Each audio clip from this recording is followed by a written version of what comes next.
if it's Wednesday and it's 7 o'clock, you know what time it is. It's chasing gazillions. Ain't the same as making millions. Getting closer in New Orleans. It's getting closer in New Orleans. It's okay to make tens of millions. There you go. Hey guys, I'm Anthony Bowling. It's Wednesdays with Fernando and Anthony, and our special guest co-host today, Ben Soto, who's going to introduce himself in a moment. But like any host who's not supposed to be here, and we brought in a co-host, Fernando, where's Waldo? This week is somewhere, but he had to come on in and say a few words. Come on, talk to your audience, Fernando. Where are you? What's going on? I'm here in New Orleans representing the Hilco Real Estate and the New Orleans Redevelopment Authority. Got the gear here.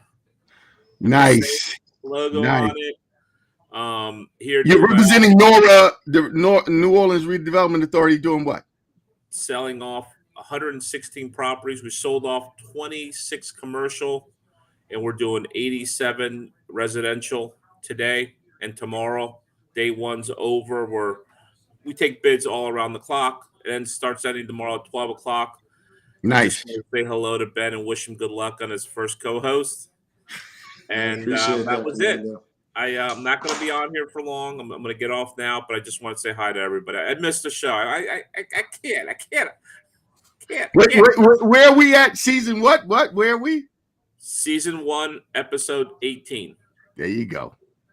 Fernando, real quick, what were the type of commercial properties that you had on the auction today? Small lots that were previously residential that the city 2 years ago transferred them to commercial, rezoned them to stimulate some commercial growth in these neighborhoods. The storefronts, you can probably put an apartment building in some of them. They're big enough. It just depends, but they're gone. I mean, we sold what we did yesterday. We gave some of them away, but it was, they had them. They want to get rid of them. I think we did $412,000. Not a great amount of money, but they're off their books, and hopefully somebody builds some sort of commercial endeavor in those lots. That's what their goal is. It's more to spruce up and get things, going here. But construction is pretty good here right now. I mean, there's construction everywhere. Oh, that's great. Oh, nice. Yeah. All right. Yeah. So there's opportunity for us to bring the development community from DC down to New Orleans and get in on the action. It ain't gonna happen, man. It's so unique to the city, in this area. If you're not living down here, I think you have a hard time making things happen down here. You have to be local. It's a very unique area of this country. Okay, good to know. Always giving us some good nuggets, Fernando. Hey, man. Have a great show. Have a beignet, a beignet. I'm trying to quit that. But they're you trying to quit the beignets? So good though. Okay. Oh, yeah. Well, how about a latte? Café con leche. I'm having one of those. All right, boys. All right, man. Have a great show. Thanks. Hey, man, see you next week. Okay. Yeah, I'll be there next week. Bye-bye. All right. Take care. Safe travels. See you, Ben. That's a good guy. There you go. That's my regular co-host, Fernando, with Hilco Real Estate, doing auctions and real estate services nationwide with Fernando. Okay, so we are back here with our guest co-host today, Ben Soto. You also has background on all the posts. Ben, tell us briefly a little bit about yourself, and then tell us, what's the topic and what we're going to be talking about today, and who should be here online, because I see the numbers are ratcheted up. People are jacked up to see you, dude. They are coming on to hear what you got to say. Well, as you mentioned, my name is Ben Soto. I'm a lifetime Washingtonian, third generation Washingtonian. Been here my whole life. I own Premium Title and Escrow, a full service title company. We handle commercial, residential, all types of transactions. We do everything from shopping centers, hotels, office buildings, to a single condominium unit. We have clients that are big developers, as well as your typical mom and dad buying a property. So we do it all. And today we're going to talk about TOPA, which is the Tenants Opportunity to Purchase Act. It basically gives tenants in the District of Columbia the right to purchase a property whenever an owner decides to put a property on the market. Okay. I'll try to. Some would consider this a boring topic, so I'll try to keep it as interesting as possible. Hey man, no. We always have great topics because our audience out here are entrepreneurs, investors, real estate professionals who are on the street transacting business. And like you, Ben, you're a transactional settlement attorney. You also have a development arm yourself. So when people are doing business with you, they're dealing with an attorney who has dirt under his fingernails in terms of doing real estate transactions. Yeah, that's no question. I mean, I've been doing this for 27 years, conducting settlements, issuing title insurance, but I've also been a developer since 1998. I've done everything from, buying a single family home and flipping it, or converting it to a 2-unit condominium project, or I've developed a 133-unit building. I'm one of the CBE commercial business enterprises developer of the Wharf. We own a hotel, the Hyatt Place Hotel in 4th and E, Southwest. So I've done it all. I've seen big stuff and I've seen little stuff, and I think that helps. I think that helps me in being, an effective settlement, company, is that you have an owner who understands real estate. So he's not just conducting the settlement and issuing title insurance, but he understands development and can help you, in many ways besides title. Exactly. And nothing against those professionals out there who just conduct settlements. We need people who do that. There's a lot of activity going on. But when you are a developer, you're buying land, you're working with a real estate professional to assess land, you need title searches, you're selling the properties that you're buying and you want to flip. There's tenants in your multi-unit properties, over 5 units or 4 or single family, and you're saying, what's this TOPA? What's this DOPA? DOPA. Yeah. And people and the clients are like, what is this? And it's always good to know if you have real estate professionals who are working with you who know the lay of the land. And real estate is local, but you know what? It sounds like, Ben, you being a Washingtonian, how many generations?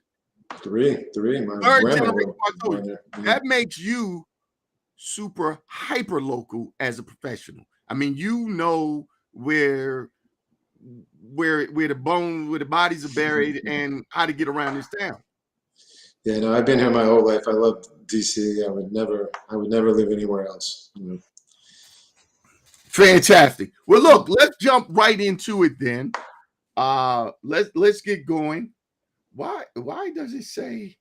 Oh, that's the time. My bad. I was looking at the time. Okay, yeah, we're at the top of the 10-minute hour. Okay, so let's get going. So Ben, he wants to talk to you about TOPA and DOPA. You are a real estate professional, and so let's set this up for the audience, and then let's take them through it and have you be the subject matter expert as we take people today on a journey. We're going to look at a hypothetical multifamily property and a hypothetical single family property. My practice, I represent both. I can speak as an investor, a owner, a seller, a buyer for those types of properties. But I want to talk to you about us coming up to these properties, and then you tell us about what we are subject to regarding TOPA, DOPA, why, any time frames you might know about, landmines we need to avoid. So let's get right into it. Let's take a multifamily property. I represent owners who are buying and selling multifamily properties. And we just today, Wednesday, we walked up. It's a 5-unit. We'll make it a 5-unit multifamily property. I want you to distinguish that between a 5 and 4 residential commercial, but it's a 5-unit building. It has no, we'll make it different. We'll make it a little more challenging. It's a 7-unit building. Okay. Do we got any 7 units? The point is, okay, I want to make it 7. 7-unit building. And it's one vacant unit. Mhm. The tenants are in there. Some are on month to month. Some people have full leases in place. They pay their own electric and gas, utility services. Things were percolating along, but the owner has decided to sell. He came to me. He said, Anthony, I want to sell. I did a market study. It's on the market. It's for sale. Let's talk right now to this owner of this property about his decision to sell his multifamily property, and he having come to a real estate professional and gave me the listing, and now I'm either about to put it on the MLS tomorrow morning. That's what I'm about to do. And now you step in and talk to this owner about any TOPA considerations he might want to be thinking about. Yeah, well, TOPA is triggered, and again, TOPA is a law that gives tenants the right to purchase the property, and they have first right of refusal. So when you decide to sell a building, housing accommodation, and by the way, housing accommodation is defined as a structure with one or more units that allows someone to live in it.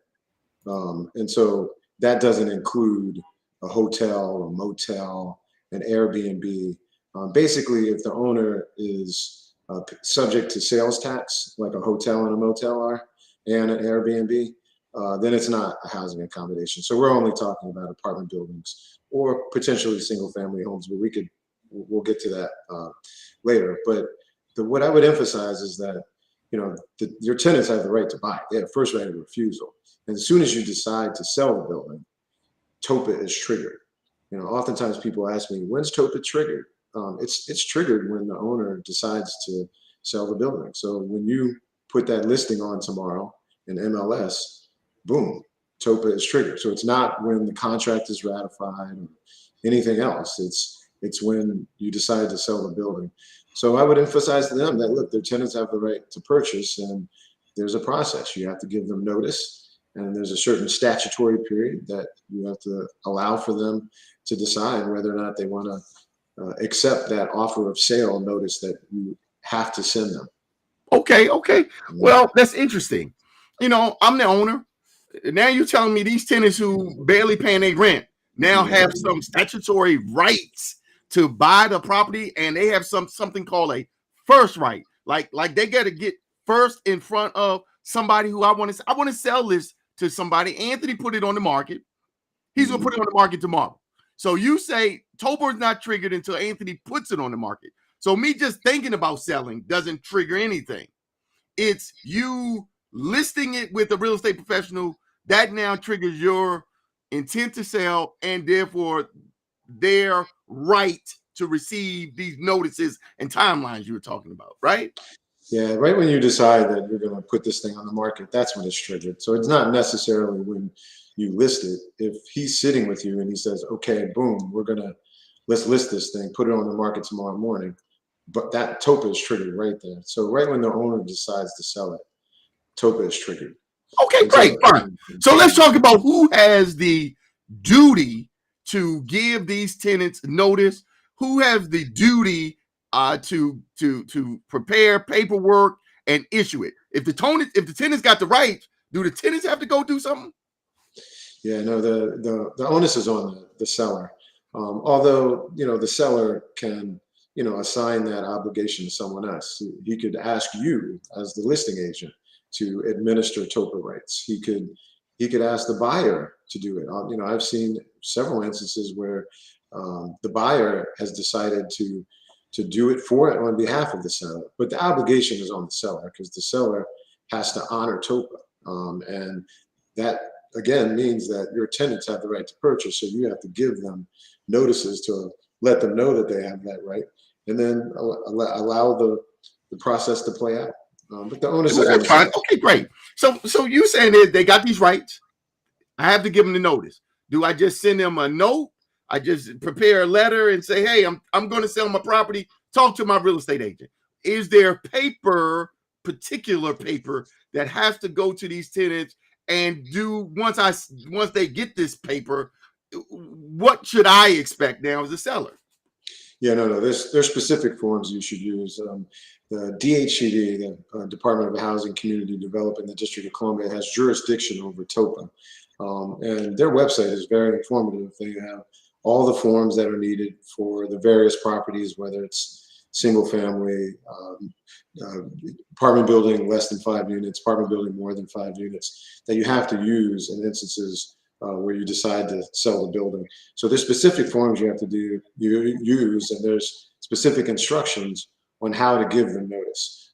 For instance, you have to use certified mail to give the notice. And the reason for that is because the law wants to make sure that you're giving them notice. Like, you don't want a situation where the tenant never received the notice, because then they can claim that their TOPA rights were violated. They never knew the property was on the market, and therefore they didn't have the right to exercise their right to purchase the property.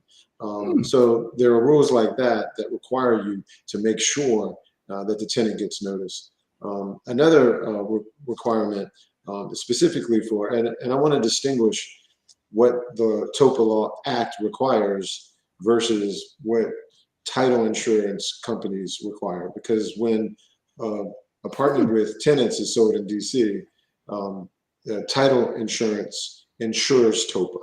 So title companies have to make sure that TOPA is being complied with. And we can't close or issue title insurance on the property until we've verified that the TOPA has been administered correctly. So there are some title insurance underwriting requirements that go beyond what the TOPA Act requires. Okay, well, don't let me put you out there on the spot here, Ben, but let me ask you. And I'm trying not to make it boring.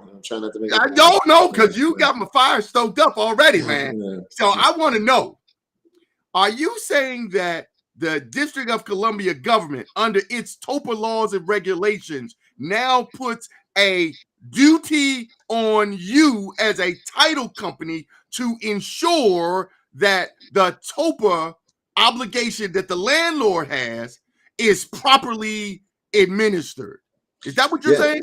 Yes. Because when you think about it, did you hear the question? Is yes, the District of Columbia putting that duty on you, or, as real estate professionals suspect, the title company industry, because they hold the purse strings, is now just saying this is what we got to do?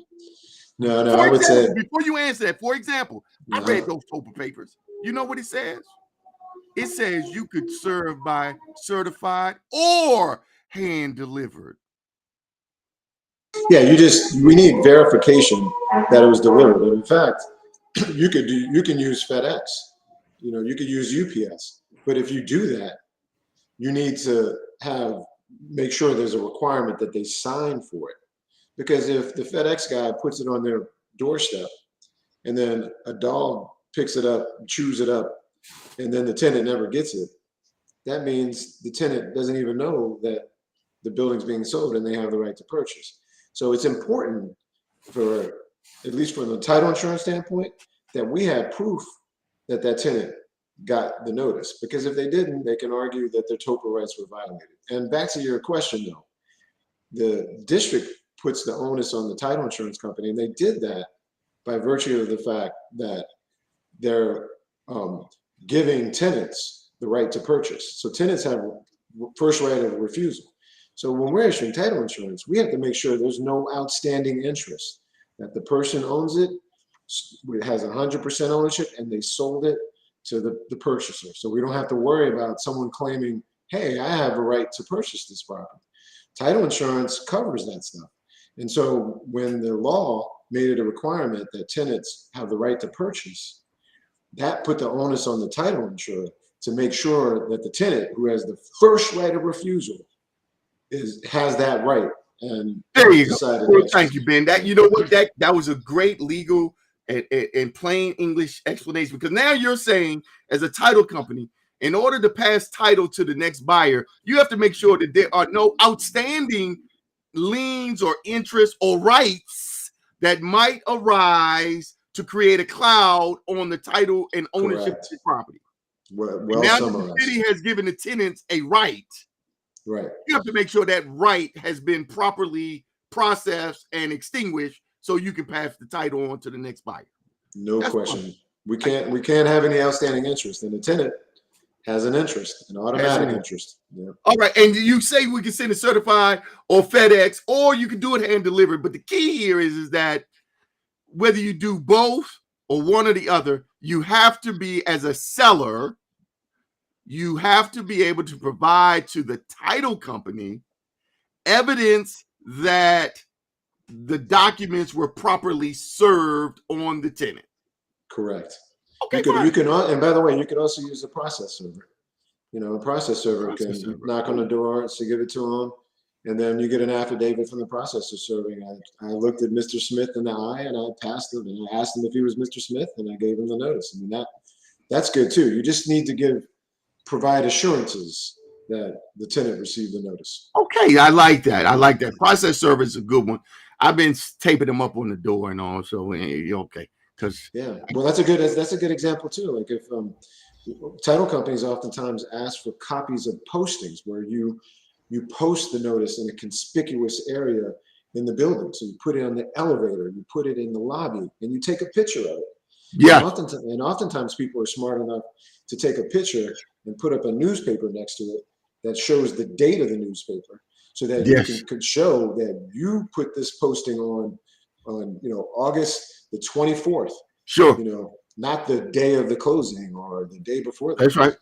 Well, we try to timestamp ours, and one step further, I encountered, not you, but another person in your industry who represented or claimed that, well, how do I know what's in the package in the photo that you took that's taped to the door of number one? And so since then, we take the item out of the package, put it beside the door, the number. That's smart. Right. So we now have a timestamp photo of the front page right here at the door taped. Okay, we're going through a lot if we in some fraudulent thing. We're doing a Yeah, no, that's smart that you do that. That's smart. So now that the tenants have gotten their notice, and it's more than 5 units, it's a 7-unit building, 1 vacant. Tell me now, what should the seller expect? Who can respond? Are all 5 of these people now going to say, well, I want to, no, I don't want to? Talk to me about who, now that they all have been served, can in fact, who speaks for these people? All right, when you have 5 or more units, and you mentioned it's a 7-unit building, when you have 5 or more units, the only way that the tenants can exercise their right is if they form a tenant association. So no individual tenant can decide that they want to exercise their right to purchase the property when it's 5 or more unit building. So you have to form a tenant association, and that tenant association must have a majority of the tenants that are members of the tenant association. So if you only had, your example, there was a vacant unit, so there's only six tenants in the building, you'd need to have 4 tenants who become members of the tenant association in order for that entity, the tenant association, to exercise its rights to purchase. So that's an important factor, because when you have less than 5-unit building, an individual tenant can exercise their right to purchase. But with 5 or more, you need to form a tenant association, which, is not easy. It requires you to go down the DCRA, to form a corporation, to establish bylaws. So it's like forming a business. And oftentimes, tenants may not have the sophistication to do it, but there are a lot of housing providers, consultants out there that tend to help tenants when it comes to stuff like that. Okay, great. Yeah. Hey, Ben, we got the Virginia Bushcrafter, our #1 fan, has come in, always there supporting this show. Thank you. Has a question for you. Now, once we have served these tenants, what's the time frame in which the tenants have to respond? You said they gotta go and form an association. Yeah. Dude, they got to go down to DCRA. Now when my lady was running DCRA, you could do that online. Okay, that's Melinda Bowling. Shout out. I remember vividly. There you go. Okay, she was a great director. She was a great director. Thank you so much, brother. So you got to go down here, form this association. It's a business and all. You got to do this. I mean, what do we talk? How long do these people have to do all this and respond back to me and let me know something? Right. Well, again, you only have to form the tenant association when it's a building with 5 or more units. So if it's less than 5 units, then individual tenants can act. But for a building with 5 or more units, they have 45 days to exercise their right to purchase. Or I should better say, they have 45 days to exercise their decision whether or not they will purchase. So they have 45 days to tell the seller, "Hey, we're gonna form a tenant association," and you have to actually form it. So you have to form that tenant association, and then you inform the seller, as you provide a letter of interest that you send to the seller and you send to DHCD, informing them that you've determined that you're going to exercise your right to purchase. Now, you mentioned this DHCD organization before several times. Now, they seem to be providing some sort of oversight on behalf of the city that the owner who has the burden to do these things is doing it properly. He may delegate it to a real estate professional to do it. This DHCD, do they also get a copy of this initial notice that you sent by FedEx or certified or posting to the tenant? Yeah, no question about it. Like, not only do you make sure that you give notice to the tenants, but you got to make sure you give notice to the District of Columbia. And DHCD is the district agency that has jurisdiction over TOPA. And what I tell people to always do is you can't just mail it in. You got to go into the headquarters, which is on Martin Luther King Avenue, and actually get it stamped so that the title company, which again, it's the company, it's the gatekeeper. We're the ones that making sure that TOPA is, being administered correctly. That we have proof that DC received notice. So you go there and get it stamped. Yeah. Okay, great. So now this initial notice, all this form paper, I don't know. It could be a lot of papers. It sounds like it's a lot of paper. Now the agents, the tenants, you say, have 45 days in which to both form the association and give notice of their intent to buy, or just 45 days to form? 45 days to form and 45 days to inform the district and the owner. Is that 90 days? Is that 90 days? No, it's 45 days to inform the district and the owner that they intend to exercise their rights under the offer of sale. So you're just saying, hey, we formed and we want to exercise our right. Well, and if it's more than 5 units, you're saying only the association has now the right to respond to this offer that's been presented to them. And correct. They have 45 days from when they received it correct. to both form themselves into an association and give notice to both the city and the owner that they intend to move forward with their right to buy. Correct. And then you brought up 90 days. So it's clear that you understand the timelines of TOPA. But after that 45 days, the tenant association has 90 days to be able to obtain financing in order to settle and purchase the property. Okay, so for all of you all that's out there, get out your paper like I do on my pencil, and let's write this down. So you're saying the owner says, I want to sell. He puts it on the market. That's day one. He gives notices to the tenants of his intent to sell, and that could be anywhere from day one to day whenever he gets all this paper processed and prepared and submitted to the tenant. And once they get it and the agency gets it, now we start the clock running day one. Correct. Day one. And you're saying the people who live here in this 7-unit building have 45 days. Now, is that business days, calendar days? Is that Saturday, Sunday? What's that? 45 days. 45 business days. Yeah. So that's just Monday through Friday. Yep.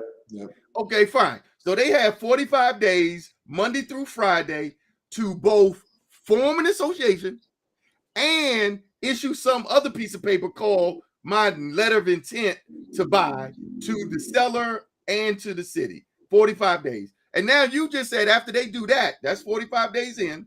You said they have, once they've done that, Right. they now have another 90 business days. Actually, no, I apologize. I don't know why I said business days, but no, it's 45 days. So it includes the weekends. And the same thing is true. So it's calendar days. Yeah. Calendar 45 days. calendar days. Yeah. Okay, exactly. calendar days, 45. So now we're just counting calendar days, which do include Saturday and Sunday. We just start counting the days on the calendar. Calendar days, 45. And now you're saying after they do that, they now have 90 calendar days to obtain financing. Now, one thing I want to get clear.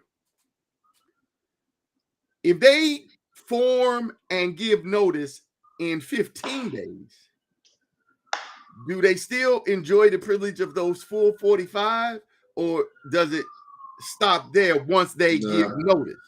No, if they have the privilege of the 445. The statutory period is 45, so they have the benefit of it. So they can sit around. And by the way, if the 45th day is on a Saturday, yes, they have until that Monday. Until that Monday. There you go. Okay, great. So they got 45 statutory days, calendar days, to get you to notice that they want to respond to something. Correct. They want to buy. Okay, great. So now during that 45 days, and let's make this distinction. We didn't have a buyer on day one because the guy gave me this listing on Sunday. I put it on the market on Monday. The tenants started doing their thing. We didn't have a buyer. But while we was waiting for the tenant to respond to us for 45 days, I then get a buyer. Mm-hmm. Somewhere in those first 45 days, I get a buyer who says, I want to buy this property that you have on the market. And he says, these tenants, I saw this program on YouTube. I know they have TOPA rights. And have the TOPA rights been issued to the tenant? And we say yes. And we say they are now either they are about to finish their 45 days to give notice, or they have, and now they have 90 days to pursue. Now, this buyer comes in with his contract. Does that impact this 45 days or this 90-day timeline in any way? Now that we now have a buyer, a third party, arm's length buyer who now wants to buy this property? That's a good question. So first point, yes, you can give notice to tenants before you have a third party contract. But that 45 days is, it starts when you give them notice. So it doesn't matter that you subsequently get a third party contract. It doesn't give them any more additional days. But there's risk in giving tenants notice prior to having a third party contract. Oh, really? Yeah, because the notice has to provide, a proposed purchase price. And so if this the owner told me he wanted $4 million.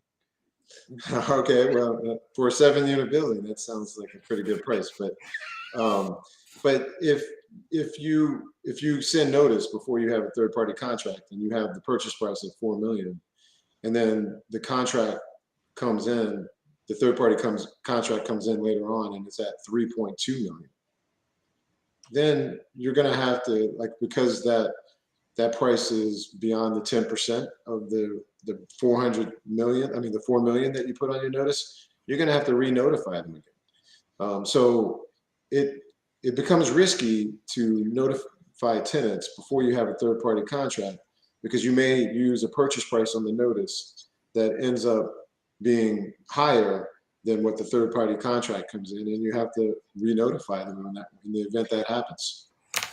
Ben, clearly you have more knowledge about this subject than some supercomputer on this subject. So I don't want you to go down too far into the weeds. I know you, my good brother from law school. But you touched on 2 points that I want the people to understand what you're saying. One, you're saying, hey, if you give the notice to the tenants before you have a third party contract, then their 45-day clock starts running, and the only number you can offer it to them in terms of a material term is the list price.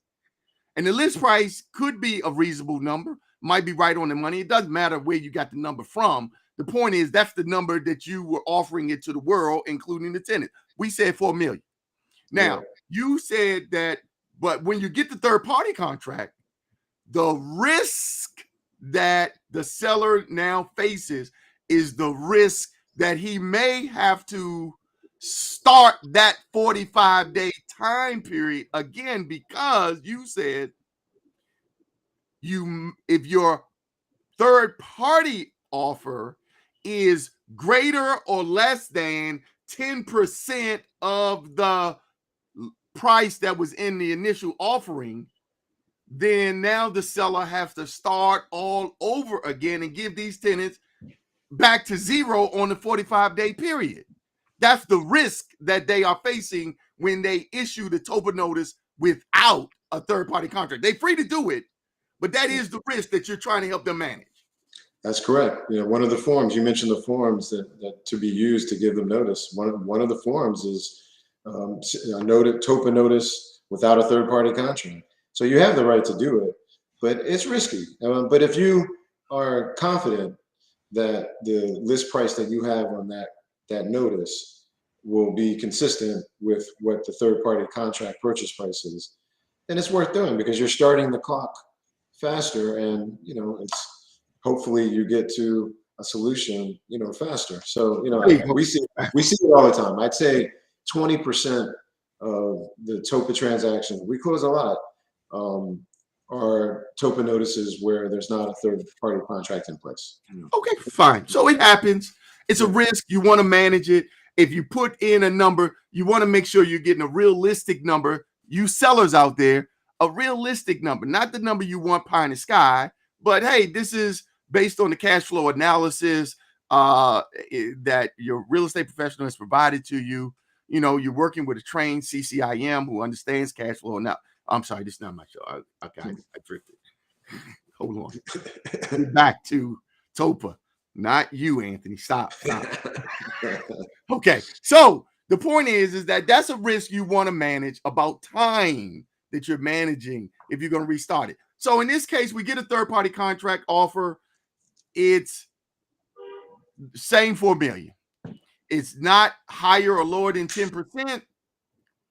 So now that first 45-day period has been extinguished. Now the tenants are in their 90-day statutory period. So that's 45 plus 90 days. That's 5. That's 9 and 10. So now we're up to 135 days. Right. That feels like 4 months already. Is that right? 30, yeah, 30 is 90, 120 and 15. We almost at 5 months. If I can get that hand over there. And don't forget that 90 days they have to obtain financing. So once they get a commitment letter from a lender saying, okay, we're committed to financing this, they then get another 120 days after that to close. So that 90 days is not to get to closing. It's just to get a commitment letter from a lender. Wow, dude.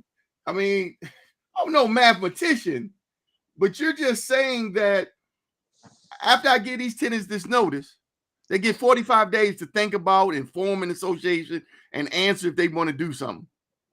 Then on the 45th day, they say, yes, I want to do it.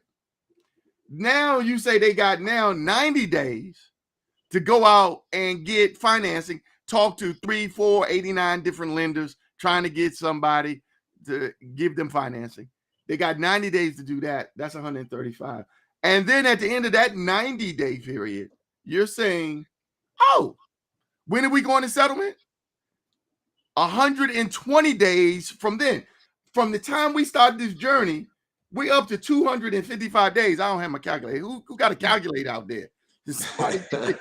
Somebody give me a calculator, please. I'm looking for mine. Bottom line is it's a significant amount of time they have. And I think that's one of the frustrations with TOPA. Dude, that's 8.5. That's 9 months.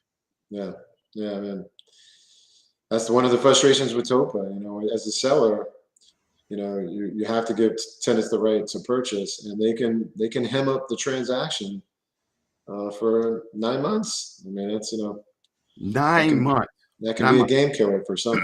Now let's talk about, imagine if your tenant's not paying rent during that period too. Wow. Let's talk about some of these landmines, because it appears to me that the greatest risk associated with giving these tenants this right seems to be time. They've been given a right to time. I mean, there's no guarantee that they are going to form an association, but they get 45 days to think about it and to form. There's no guarantee after they form the association that they're going to get some lender to approve their financing, but they get time, 90 days, to try to get somebody to approve it. Correct. If they do get approved for the loan, they then get another 120 days to go to settlement. Well, are there any other time risk in this journey that the sellers and the buyers should be aware of that might extend the time? Yeah, unfortunately there is. And again, we're only talking about buildings that are 5 or more units. So this doesn't apply to a building with less than 5 units. But yeah, they get another 240 days if the seller is not cooperating. Like, say, for instance, the lender has to do what? They have to get an appraisal. They have to go in the property. They've got certain inspections that they have to make. If the seller doesn't cooperate and is not allowing you know, the lender to be able to underwrite this deal to determine if they can finance it, the tenants can get another 240 days beyond that. So let's talk about that. That's a great point. You're reading my mind, or the script that I sent you, whichever one. No script here with Ben, man. This is right off the dome. This is right off the dome with this dude. So look, so you talked about seller not cooperating, and it doesn't mean that sellers are being vindictive and mean, but rather that sellers come in all shapes, sizes, and forms and sophistication. There are some sellers out here who own a building, it's been going along, it's under, the reason they're selling it is because they haven't been able to keep up with a lot of maintenance, repairs, and things. And so all this paper and all these rights might be a little bit much for the sellers. And so when after the 45 days and the association is formed, during that 90-day period where they're trying to seek financing, well, let's call that a due diligence period. During that period of time, the tenants may be asking, because their lender is asking for operating statements on the building for the past 3 years, taxes, insurances, utility bills, any extraordinary expenses that you, the seller, have performed on the building last year, in the past 2 to 3 years, that causes the operating statement to be out of whack. You have to gather all that information, and you might not have a bookkeeper as a seller because it might be you. And if you are delayed in providing that to the tenant in a timely manner, I'm hearing that one of the penalties could be an additional 240 days being tacked on until you get all of this due diligence material provided. Yeah, no question. And unfortunately, I see it often. As I mentioned, we handle a lot of multi-unit, multi-family transactions, and it's just sad how it can happen. And you know, it's funny. It may not even just be the tenants. You know, we didn't even talk about this, but the tenants have the right to assign their rights. So it may not be the tenants association that's kind of dragging this out. It could be that the tenant association decided to assign their rights to Mojo, and Mojo, this developer, is dragging it out. So, you know, it's well, let's talk about Mojo and to what extent would he do it. And hold on, why are the tenants who've been given these rights now they've been also given the right to assign their rights to someone else? That's correct. I mean, the TOPA Act allows for tenants and tenant associations, if it's 5 or more units, to be able to assign their rights to purchase. And that, quite frankly, is what happens most of the time, because most tenants don't have the financial wherewithal to buy a multi-family asset. So, you know, you've got what I call ambulance chasers, folks who they go down to DHCD and they find out that TOPA notice has been filed, which is public information, and then they go and knock on tenants' doors and they try to negotiate with tenants to get them to, you know, assign their rights to them. So Wow. it happens more than it does tenants trying to, you know, acquire the building. Well, let's think about that. We see that happen. Tenants have been living in these buildings. They're 1 and 2 unit buildings. They're in nice neighborhoods, stable neighborhoods, maybe not so stable, but the rents are maybe below market or inching up. And the point is, they're tenants. They're at that phase in their life where they are renters. If they wanted to be homeowners, they would pursue that avenue somewhere else. And now when someone comes along and says, hey, the place you've been renting for a year, 2 years, 40 years, you now have the opportunity to own it. You know what? Maybe the tenant's first response is, I want to own this dump. Are you kidding me? And then maybe their second response is, I want to own this dump, and now I'm responsible for all this stuff and all the hell I've been getting. Oh, I'm sorry. This is not okay. This is not a child friendly show. No children on this. They are saying, hey, now I want to be an owner and deal with me. Okay. So you're right. So maybe they do want to assign the right to someone else and stay in their position as a tenant. Maybe someone else who comes in, if his building's being sold, they're going to be a tenant. Maybe they can negotiate.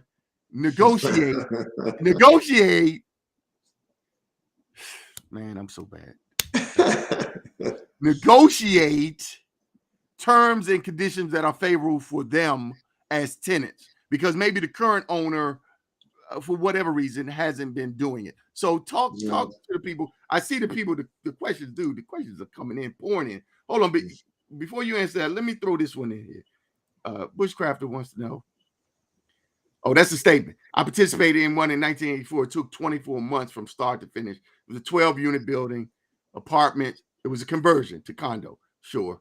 Sophistication, you converting, right? And back in the 80s, we had some laws that were changed because a lot of people were taking a lot of buildings back in the 80s, flipping them. Well, you know, it's funny. The whole reason why TOPA was passed, I believe, in 1980. The Condominium Act, which allowed for, you know, apartments to be converted to condos, passed in the late 70s. And what happened is the DC Council decided that they noticed that a lot of tenants were being displaced because building owners were converting them to condos, and people were purchasing the units, and tenants had to move out. So that was the whole reason why the city council passed TOPA, was because, you know, when the Condominium Act was passed in the late 70s, a lot of buildings got converted to condos and people got displaced. It was to protect it was to protect tenants. So, you know, so that comment that he made is not surprising at all. Yeah. There you go. Yeah. Okay, so now we're on this journey. We've talked about some of the risk and all that one is facing when you're buying 5 units or more as a seller, agent, tenants' rights. They can now assign those rights to someone. Something a little less derogatory than Mojo. We will say some interested investor who would like to acquire an asset that's tenant occupied. Okay. John Smith. John Smith. Okay. That's right. John Smith. Okay. Yeah. And so they could assign their rights. And if they assign their rights to John Smith, John now steps into the shoes of tenant. And John can now if they assign their rights, does John go back to zero and get a new set of time frames? 45 days, 135, 120? What's happening here if they assign their rights on this journey?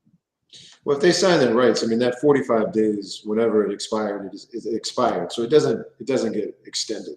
Okay. But as we talked about, they have 120 days at that point to, negotiate with the owner and then ultimately to get financing. So when they assign their rights, that assignee steps into the shoes of the tenants. So they're subject to the time frame just as the tenants originally were. You get it right where you step in.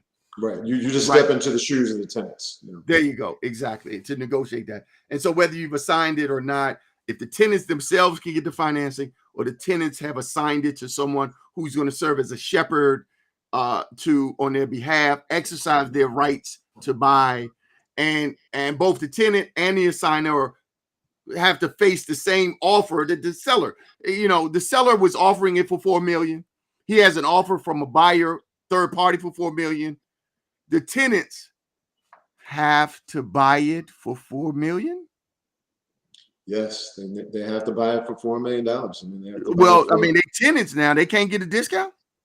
Can I get a discount? You've got to honor the purchase price of that third party contract. Okay. So it feels like, though, that speaking of time, along this journey, you're saying tenants could opt out. Like, for example, if tenants don't form an association in the first 45 days, on day 46, what do we have? Their TOPA rights have been extinguished, and so they no longer have the right to purchase the property, and the seller can proceed with the third party contract.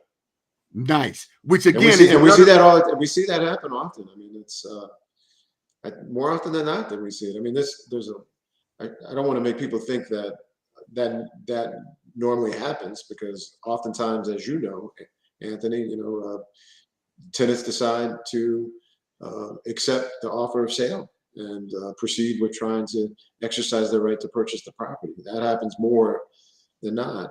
But oftentimes the tenants, may not do anything, and then on that 46th day, boom, the title company can go to closing. Okay, great. So we have that out. Certainly along your 90 days, if it turns out that on the 91st day you haven't obtained approval from a lender, the seller is not under any obligation to give you another 90 days to go out here and try to find some more money. No, not at all. Not at all. No. So there's an out there. Okay. So again, the city having granted these tenants this right of time and an opportunity to buy or assign their rights really doesn't impede commerce and the sale and the buying and selling of multifamily properties in the District of Columbia. Well, I mean, it's not that clean cut, but no. But you're saying it's still happening. You're saying you're doing transactions for people. No, yeah. People are no doing question. it. Yeah, no question. Because sometimes I hear from persons outside of our jurisdiction in Maryland who want to come in and buy, and they say, "Well, no, I'm not going to buy in the district because of the TOPA law." TOPA. I mean, it's like the boogeyman. It's like TOPA in DC, and I don't want to get involved. I don't understand it, and I don't want to get involved. But there are those who understand it for what it is. It's just some time. Yeah, it just takes time, but it can be very aggravating. As the comment that was made earlier. I mean, yes, can be aggravating, particularly if you want your $4 million in 30 days. Yeah, exactly. Which it ain't gonna happen. No, it's not. You got at a minimum, you got to wait 45 days. You're just hoping at a minimum 45 days. Yeah. Right, at a minimum. Right. Okay, great. Hey, look, before we wrap it up, because this has been a great show. Look, we have a sponsor. We want you to be a sponsor of the show, but we already got a sponsor, but we need more sponsors. So anyway, we want to bring in our sponsor, Global Scholars Foundation. We're going to take a moment to hear from them. The Global Scholars Foundation are working with DC public school kids, charter school, private public school kids, 25 of them in a cohort. They take these kids on a financial literacy program, 18 months immersion program on a different community, a different culture. And then at the end, literally, all expenses paid, take these young men and women, 9th through 12th grade, to that community. They've gone and taken them over the past 13 years to China, Abu Dhabi, Dubai, Ethiopia, Australia, South America. The list goes on and on. And this year, they are hosting their 3rd annual jazz brunch and golf fundraising activity at the Country Club of Woodmore in Prince George's County, Maryland. The Anthony Bowling Group is a proud sponsor of GSF. Please come join in. They are looking to raise $100,000 to take the kids next year. I don't know where they're going, but it's going to be all expenses paid because we're going to raise this $100,000 to take them. But let's hear from our sponsor. Calling all golfers and brunchers. Please mark your calendar to join the Global Scholars Foundation for a 2-day event hosting the 3rd annual golf tournament and newly added jazz brunch at the Woodmore Country Club in Mitchellville, Maryland. The 2-day event will kick off on Sunday, October the 2nd with a jazz brunch and continue on Monday, October the 3rd for our 3rd annual golf tournament. Please visit our website at globalscholars.foundation for more information and to register for this event. All right. Great organization. It is a great organization. And we are Anthony, just real quick, I noticed one of the questions was what's the time frame with the tenants, ability to respond. We talked about 5 or more units, but if it's less than 5 units, it's 37 days. So I just wanted to make sure and bring that up. Okay. Good. We love that. Hey, we're coming up on the top of the hour. Ben, we know you're busy. Do you got time to talk about single family residential process? Is it that much different? Is it the same? Is it shorter anyway here just on a single family house? Yeah, no. Well, I got a couple more minutes.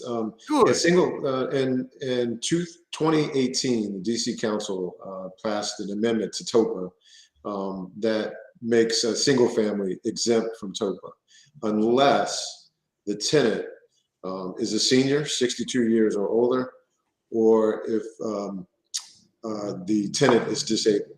So if you have a tenant that's 62 years old or disabled, they have the right to purchase a single family unit or a condo unit. So it could be a single family home or a condo unit. Okay. Otherwise, tenants do not have the right to exercise a single family home, but you still have to give them notice. You have to give them notice of your intent to sell the property, but they don't have the right to purchase it, unlike a multi-family building. Hold on now. Stop the whatever that saying is. The point is, you're saying that if you are the owner of a single family home or condominium unit, right, and you have it properly registered with DCRA with your basic business license and everything is in order for you to collect rent, hint, hint, if you're out there, you can sell that property and that those tenants do not have TOPA rights to buy the property unless they are 62 years or older or disabled. That's correct. You're saying all the other tenants in this city who are living in single family properties, single family homes, detached, semi-detached, row, single family residential homes, condominium units that look like apartment buildings, but they are condominium units. Right. Only those 2 categories of human beings have the TOPA right to exercise their right to buy that unit. That is correct. But you still have to give them notice. There's a form. You still got to give people notice that you're going to sell it. Well, how much notice I give when they see my sign out in front saying I'm selling it? Is that not enough notice? Exactly. Yeah, the district went a little bit far in requiring the notice thing, but yeah, that's and that was huge, by the way. And by the way, it was a big deal when the council passed that because there were so many, individual small, landlords, renting out a house, renting out a condo unit that were getting hemmed up for months, as we described earlier, with tenants that didn't really have the wherewithal to purchase it. So imagine you have to go, 500 days, without being able to sell your property because this one tenant who possibly hasn't even paid rent in months is holding up the whole process. So the council got it right there. I'm really happy that they passed that law, that amendment in 2018. Yeah. Wonderful. That's great. So the city got it right. Our mayor, Mayor Muriel Bowser, Madam Mayor. I love the mayor and what she's done. She passed that. She passed it. Yeah, that's right. She does. That's right. She does a lot for our city. I love the mayor. Dude, and I'm not just saying that because she hired my lady. No. Okay, well, that's great. That is great news. If you're selling a single family property, if the person is under 62 or not disabled, you just have to give them a 1-page notice. How they give them the notice? How long do they have to respond to that 1-page notice? They have 15 days to respond, but again, they don't have the right to purchase. So it's just a notice. Yeah, it's that I'm doing this. Right, in addition to seeing Anthony's sign out in front saying he's selling the property, as a courtesy, I'm giving you a written notice telling you, hey, I'm selling the property, but you do not have a right to buy. You have to go out, get financing. You don't have any rights in the sale of this property. And that is a misnomer that a lot of professional tenants, okay, that's the code for deadbeat bad tenants out here who are extorting from these owners who I represent, who the owners are saying, well, I can't sell my house. You can't sell your house. Why not? Because the tenant won't let me. The tenant won't let you. Where are we living? Yeah. The TOPA is difficult. It can really hem up the whole process. Sure, I agree. I don't disagree that it adds time to a process where we now live in an environment where individuals want to buy their property, find it, close, go to settlement, all in 15 days. Yeah. But I talked about the negative side of TOPA, but there is a positive side. I mean, there are a lot of developers that gain opportunities because of TOPA.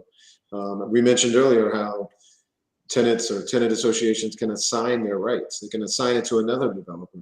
So maybe a developer comes in and says, hey, I will give you this. I will renovate your unit. I'll give you a flat screen TV. I will forgive all of the monthly rental payments you're behind on. Whatever the consideration is.